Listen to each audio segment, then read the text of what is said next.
I never imagined that the lowest moment of my life would arrive wrapped in black plastic. It was raining that afternoon, the kind of rain that seeps into your bones and makes the world feel smaller. I stood on the cracked sidewalk outside my daughter's house, soaked, holding the last two boxes I owned. My shoes were worn thin, my pride even thinner. The door opened just enough for her face to appear. "Dad," she said, not unkindly, but not warmly either, "you can't stay here anymore." I nodded. I had expected this. When you lose everything, you also lose the right to surprise people. "I understand," I said quietly. She sighed, glanced behind her, then reached for something just inside the doorway. A moment later, she shoved a garbage bag into my chest. "Take this too," she said. "It's yours." Before I could ask what she meant, the door slammed shut. I stood there, rain dripping down my face, holding a trash bag like I was exactly what it suggested. The fall. 10 years earlier, my life looked very different. I had owned a small construction company, nothing flashy but honest work. I built houses, fixed roofs, and paid my taxes. I raised my daughter alone after her mother died when she was 12. I taught her how to ride a bike, helped with homework, and worked late nights to keep food on the table. Then came the accident. A faulty scaffold, a fall, a shattered leg, and permanent nerve damage. The doctors said I'd never work construction again. The business collapsed within a year. Bills piled up, friends disappeared, savings evaporated. I sold my truck, then my tools, then my house. By the time I swallowed my pride and asked my daughter for help, she was married, busy, and carrying the weight of her own life.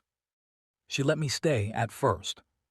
But I could feel it, the tension, the looks exchanged between her and her husband, the unspoken question, how long is this going to last? Until that rainy afternoon. Until the garbage bag. The walk. I didn't open it right away. I walked 3 blocks, 4, past the old park where I used to push her on the swings, past the diner where I once bought her pancakes every Sunday morning. Finally, I reached the bus stop and sat down. My hands were shaking, not from the cold but from humiliation. I untied the knot. Inside were clothes, old ones, some mine, some I didn't recognize. At the bottom, I felt something heavy. Not soft like fabric. Hard. Rectangular. My heart began to pound. I pushed aside the clothes and froze. Stacks of cash. Bundled neatly, wrapped in rubber bands, layer upon layer. I pulled one out. $100 bills. I counted one stack, 10,000. Then another. And another. My breath caught in my throat. When I finally stopped counting, the total came to $700,000. I thought I was losing my mind. Then I saw the envelope. Plain white, my name written in my daughter's handwriting. With trembling fingers, I opened it. The note. "Dad, I know today hurts. I know it looks cruel. I need you to trust me one last time. This money is yours. You once told me real love means protecting someone even when they don't understand why. That's what I'm doing. Please don't come back. Please don't call yet. Go somewhere safe. Read the rest after you're settled. I love you more than you know. Your daughter." My vision blurred. I reread the note 3 times. Nothing made sense. Why hide the money in a garbage bag? Why throw it at me like trash? Why push me away? But one thing was clear. She hadn't abandoned me. She had done something else entirely. The truth unfolds. I rented a cheap motel that night, the kind with flickering lights and thin walls. I locked the door, stacked a chair against it, and barely slept. In the morning, I opened the second envelope tucked inside the first. This one was longer. "Dad, I didn't throw you out because I don't love you. I did it because someone has been watching our house. 3 weeks ago, a man came by asking questions about you, about Mom, about your old business. I didn't think much of it until another man came, then another. I overheard my husband on the phone last week. He didn't know I was home. He was talking about the old account and getting Dad out of the picture. Dad, he married me for access. Not to you. To what you never told anyone about. My chest tightened. An old account.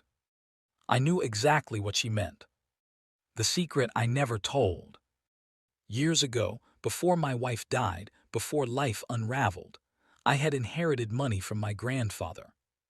He was a quiet man, immigrant, saved every penny, trusted no banks except one small private institution overseas. When he passed, he left me instructions and account details. I never touched the money. I forgot about it honestly. When my life fell apart, I was too proud or too broken to remember it existed. But someone else remembered. My wife had known. And apparently, she had told someone before she died. Someone who had told someone else. Someone who had married my daughter. Why she had to pretend. The rest of the note explained everything.